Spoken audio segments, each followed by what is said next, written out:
then after graduation, since I wanted to go to Saturday Night Live, I needed a chunk of change. And I knew if I went to New York, I'd be broke and working 3 jobs in order to get to New York City. And I wouldn't be able to audition or take classes or anything. So I read in the back of a magazine that you could make 20 grand sliming fish. And so in Alaska, so my parents gave me a one-way ticket to Alaska for graduation.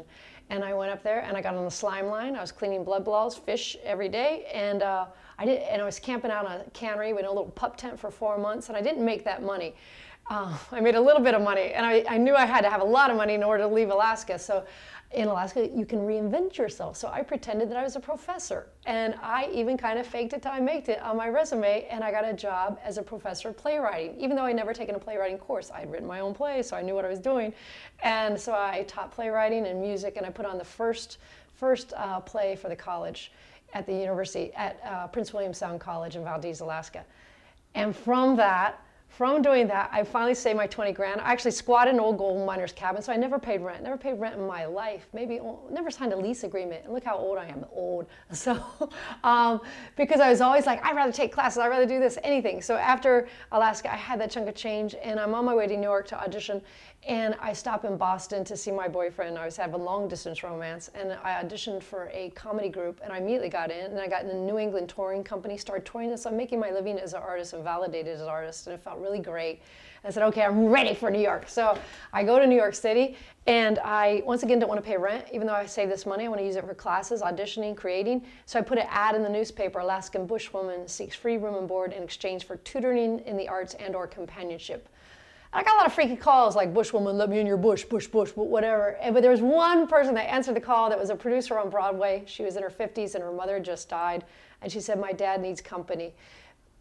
Can you eat breakfast with him before the maid comes in? I said, sure, sign me up. And then I go to the place, and it's this incredible penthouse apartment on Central Park West. The elevator opens up to my floor. I'm living there now, rent-free, just eating breakfast with this old man.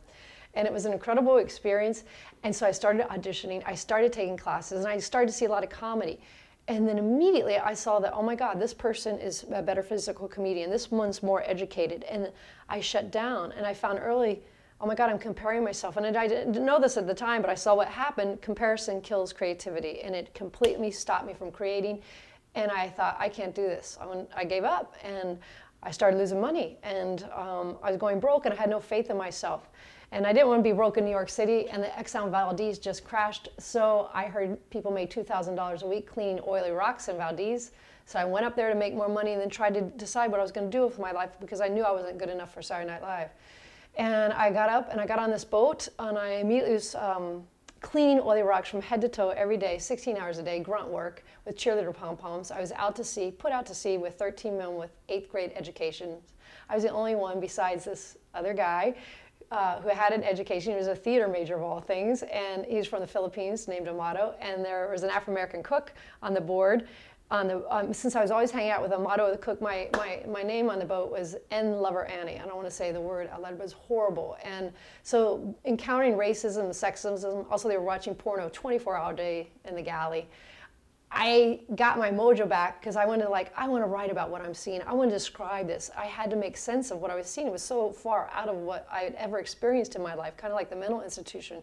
So that creative impulse came back from wanting to describe and also understand in myself what I was witnessing. So I got that impulse back. I made this money. I started writing, and I'm now going back to New York, and I'm going to go and put up these monologues, which are wickedly funny, but also have a subversive edge about what I was seeing out on the oil spill.